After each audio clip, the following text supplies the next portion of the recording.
Hello everybody, this is Dominic from the Primetime Treasure eBay store, doing another video with you tonight on the top 10 most expensive and profitable items sold in 2017 from the Primetime Treasure eBay store.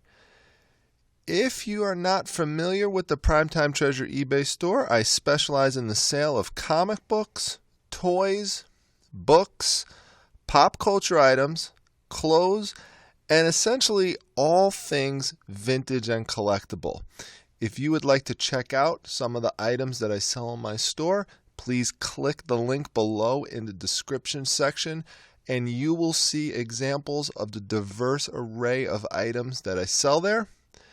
You will also see examples of that during this presentation, and during the presentation, I am going to try to provide some teaching points about some of the items, some information about where I source the items from, along with some information about how much I paid for the item so you could get a sense of the profit involved. So, I'm going to start with the first item here, which is a factory sealed Magic the Gathering Homelands booster box, and this is 60 packs per box, which sold for $175. Now this wound up turning a profit for me on the initial sale of this item, which was part of a large collection of items that I purchased that contained other factory sealed Magic the Gathering boxes, along with other types of Magic the Gathering cards that were not sealed, and other types of collectibles that had nothing to do with Magic the Gathering. I purchased these two very large boxes of collectibles for $50 for all of it. So this was the first item from it, or one of the first items from it that I sold. And so with just selling that one item, I made more than 3 times my money back.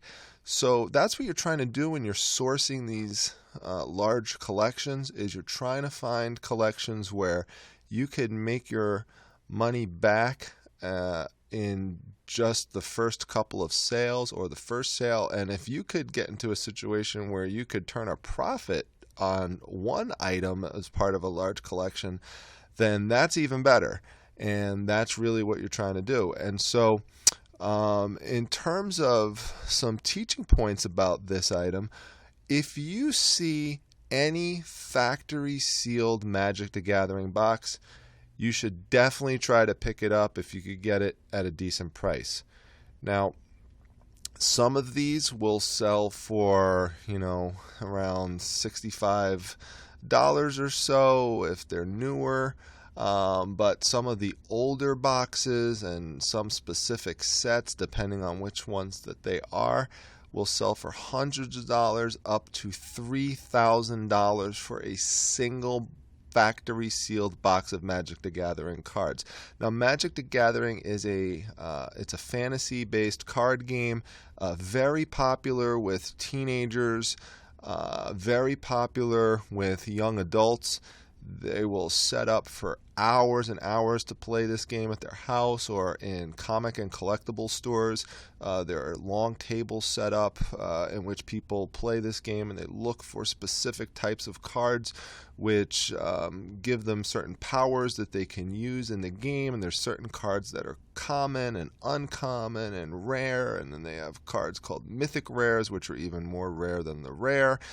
And they search for all these different types of cards to help them win the game. And the point of buying a factory sealed box is that there's a chance that when you open that up, you might find some of these powerful cards that are helpful and also valuable.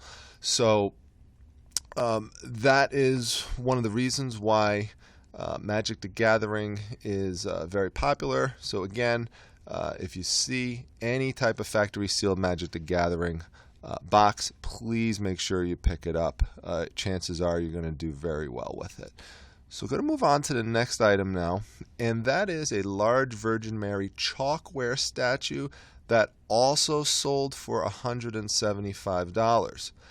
This item was purchased at an estate sale. The asking price was $20 for it.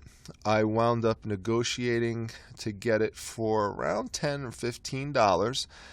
And it was found on top of a dresser drawer in a bedroom. And many people walked past it before I got there. I just grabbed it, took a look at it, dusted it off, saw that it was hand painted, saw that it was in very, very good shape. I also saw that there were a pair of rosary beads next to it, so I picked those up as well, draped those around her neck, and you could see there the way I set the picture up was that I had her facing away from the woods on my back deck, and I thought that that gave it kind of a nice angelic type of look to it, something like you would see in a painting. And I thought that would help sell the item. And I think that it did, because you could see there were only 6 views, and it sold very quickly.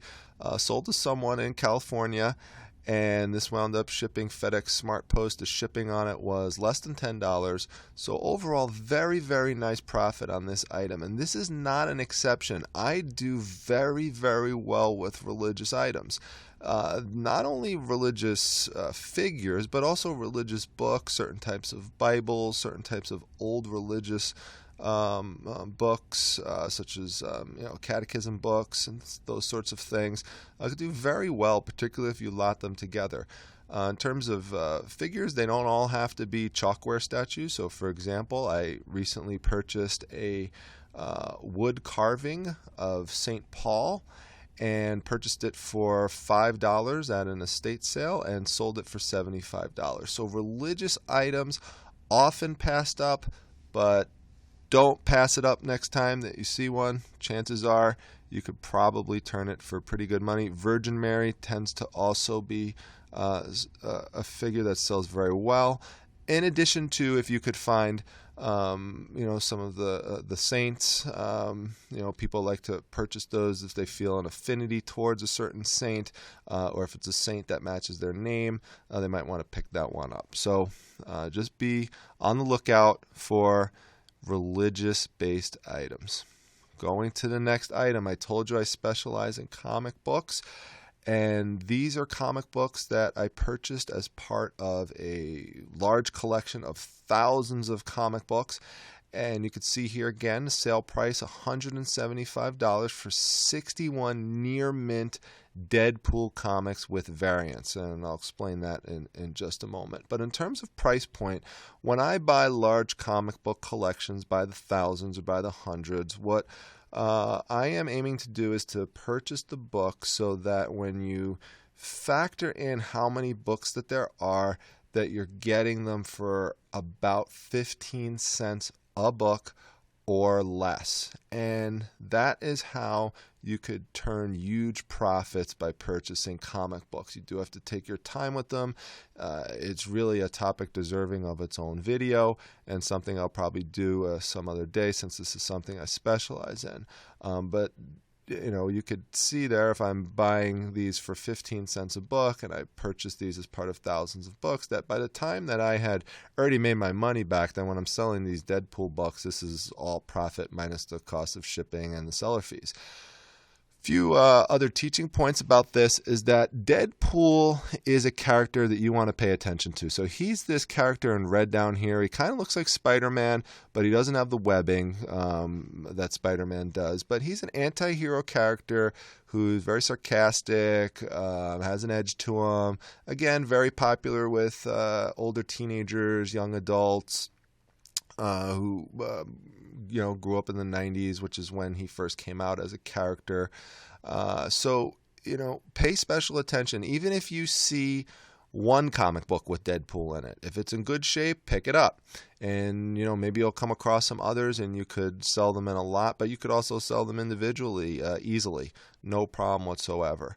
You see that it says variant on it. Variant is something you also want to pay attention to. A lot of the books that are variants will say variant on the cover. There's other ways to detect if they are variants, but I could go over that in another video. But basically what a variant is, it's an alternate cover. So they'll make the standard cover, and then they'll make sometimes only one variant cover. Sometimes they'll make 10 variant covers or more for a particular issue with different degrees of rarity. So for every 15 standard covers, they might only make one variant cover A, and then they might make 2 variant cover Bs and 3 variant cover Cs or some such thing. So depending on the rarity and the type of artist that drew the variant cover is going to determine its value. But collectors really generally like variants, particularly if Deadpool is involved in it.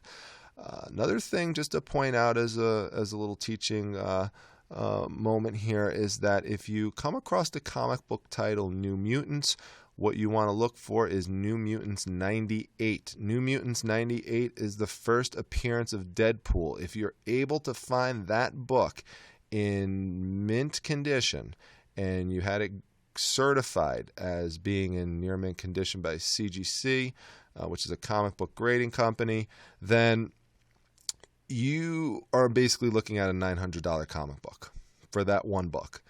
You also want to look for New Mutants number 87, which is the first edition of a character called Cable. That also, again, in mint condition and certified, graded as mint. You're looking at essentially, about $800, $900 comic book there. So going to move on to the next item here, and that would be Voltron 1997 Defenders of the Universe by Trendmasters. And this is the Lionbot robot. And as you can see there, it's in its original box. The box has a little bit of wear and damage to it, but not too bad. You see here, this one sold for $180. And the issue with this in terms of where I found it, it's an interesting story. I was actually driving to a garage sale. And it was supposed to be a community garage sale, and the community garage sale wound up not happening on that particular day. They decided not to do it, and didn't realize that until I got there. And unfortunately, it wasn't far from my house. But on the way home, I saw a sign for a garage sale that I did not know was going on, and just happened to stop by. I pulled my car over to the curb and looked up the driveway, and didn't look like there was anything too interesting, but I always say to myself, you never know. So I got out, went up there, took a quick look. There really wasn't too much else of interest except this one box. I instantly realized what the value of it was. I asked the person how much he was selling it for, and he said he really was just trying to get rid of it at this point, and so he would do like $30 for it, and he wound up agreeing to sell it for $20. So again, this is something that went out FedEx Smart Post, and check out my video on FedEx Smart Post in terms of why I use that and how much money you could save on selling large items like this. But the profit on this was excellent at a purchase price of $20. So older Voltron sets, particularly if they're sealed and unopened, can sell for a lot of money. So going to move on to the next item, and this is we're dealing with comic books again. And you can see here, this is 50 comic books for The Walking Dead. And everyone watching this probably knows about The Walking Dead because it's such a popular television show. Well, the comic books are equally as popular, or pretty close in popularity to it. I do very, very well selling Walking Dead comic books. Now, even if you could just find a few of the trade paperbacks of The Walking Dead. You could sell those very well. I find those often at garage sales. A trade paperback is basically a collection of several comic books into one issue, and they're soft covers and they're thicker than your average comic book. They actually have a little small binding on it, there's examples of me selling just 8 of those or 9 of those for some good money. Here you could see these 50 sold for $200. So again, at 15 cents an issue, this winds up being significant profit, especially if by the time I sell this, I've already sold enough comics in the collection to have made my money back. So then these particular sets wind up being all profit. So I'm going to move on to the next item, and this is one of my favorite ones. This is a hanging piece of chalkware made by someone named L.L. Ritkers, and I will show you where we see the name L.L. Ritkers, which is on the bottom. Again, it came from 1947. This sold for $225, and really the amount of money that I paid for this is so small, it's almost something you can't even really calculate. We're talking practically cents, because what happened was I wound up getting this at a woman's estate, and basically what happened was I was contacted to come over, take a look at this estate, and I essentially had free reign of the house to basically search it and see if there was anything of interest to me. And I already picked out pretty much everything I wanted. We already agreed on a price. I was ready to check out, and I saw this figure hanging on the wall, and I asked if this had any value or sentimental value to the people who were selling, and they said no. They said you could pretty much have it. And so I just took it and added it to the pile of what I already agreed to pay for. So essentially it was almost free. And, you could just tell from the look of it how vintage it is. And on the bottom of it there, you could see there where it says the year 1947. And, if you could find any kind of sports collectible like this that has, a year like 1947 on it, I mean, definitely pick it up. That is going to sell very quickly. I literally sold that within an hour of posting it. You could see there within 4 views it sold for $225. Very, very quick sell. You're not going to hang on to something like this for long. L.L. Ritkers is the name you want to look for on this item. So the next item is actually 2 items, and I listed them together because they both sold together at the same time to the same buyer. You could see that here the sold date is the same. These actually sold recently on December 28th. These are mint in the box or new in the box. Actually, they have a little bit of damage on, a little bit of creasing, so don't let that turn you away from these boxes. These are the Disney Villains boxes, the dolls in the Disney Villains boxes. This is Jafar, and the other one is Cruella de Vil from the Dalmatian series. And these are very valuable because these were theme park exclusive dolls. So you could only purchase them in the theme parks, and these were purchased or sold back in the 90s. So there are collectors of these villains, and they're highly sought after. Again, they are not going to last long. Once you put them up, they should sell within about a week or so. Or less. There's other ones like Captain Hook that I have up right now for sale, and a few other ones. The thing about this one in terms of how I obtain these, again, it's another interesting story.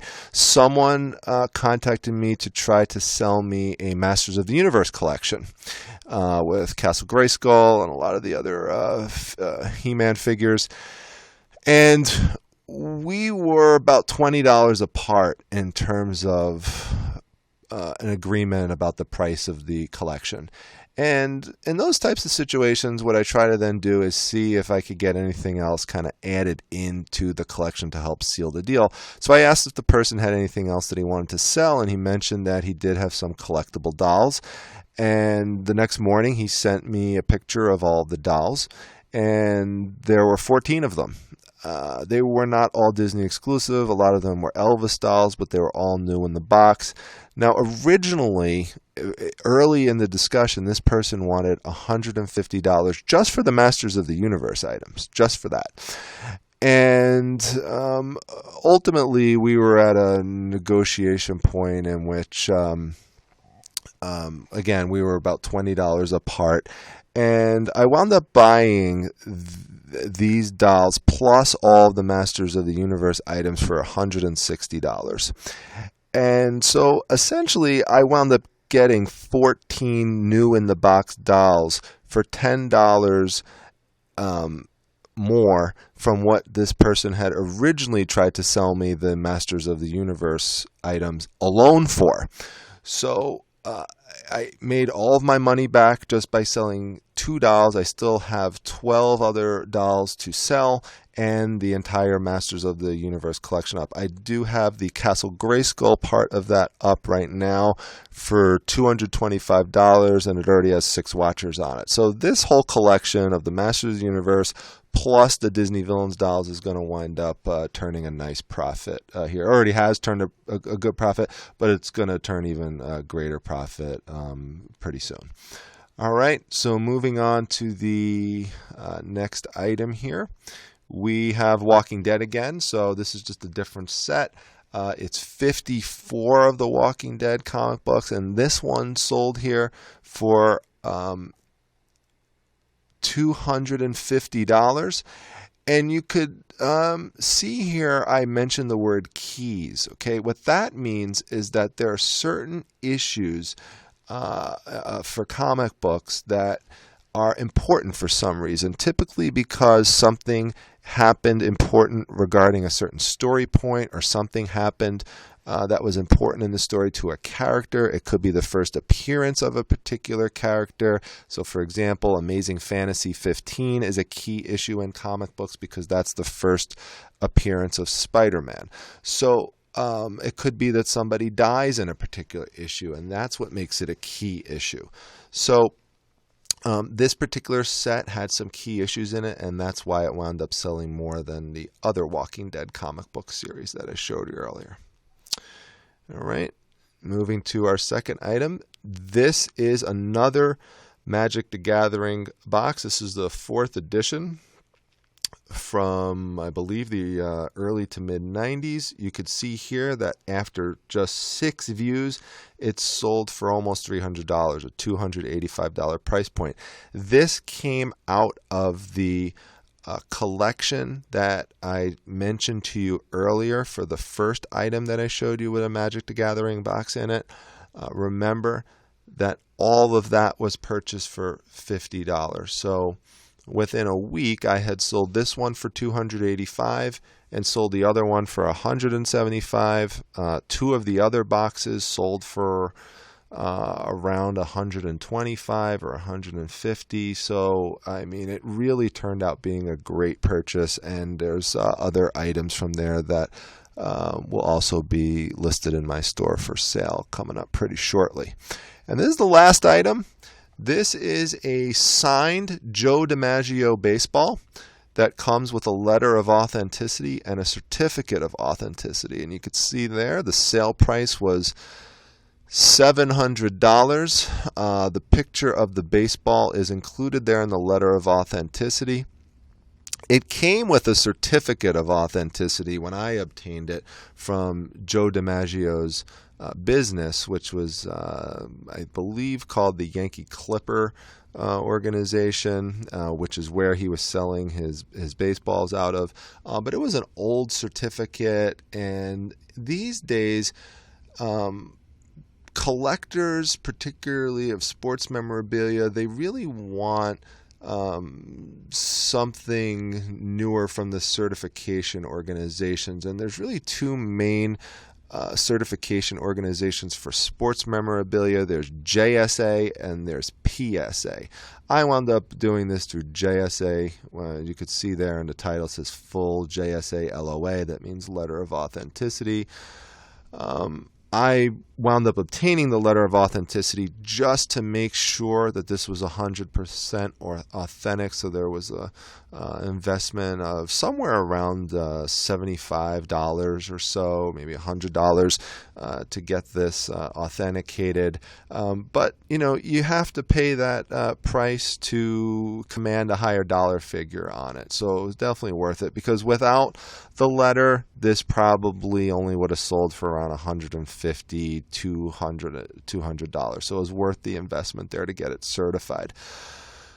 This actual item was not something that I purchased for resale. This was an item that was something I obtained from a family member who is deceased, and I had some other items that were personalized to this family member that I decided to keep, but this particular item was not personalized, and while it was special to that particular person, it is is not something that I had any particular strong attachment to, and felt that I could definitely use the money, so put it up for sale, and that wound up being a lot more helpful to me than having it sitting up on the mantle. So that's the wrap of the top 10 items in 2017. I'm looking forward to seeing what 2018 will bring. If you like this video, really help me if you really just hit that like button nice and hard for me. Subscribe to the Primetime Treasure YouTube channel. That would let me know you're enjoying these types of videos and want to see more of them. Please feel free to drop a comment in the comment section below. Tell me what your favorite item was, or if there's any other information you'd like to share about the item. I'd like this to be a page where people could go to, get some education, get some teaching information, so that could be real helpful for everybody. And with that, I will see you at the next video, and hope everyone has a nice day. Thank you very much. Bye-bye.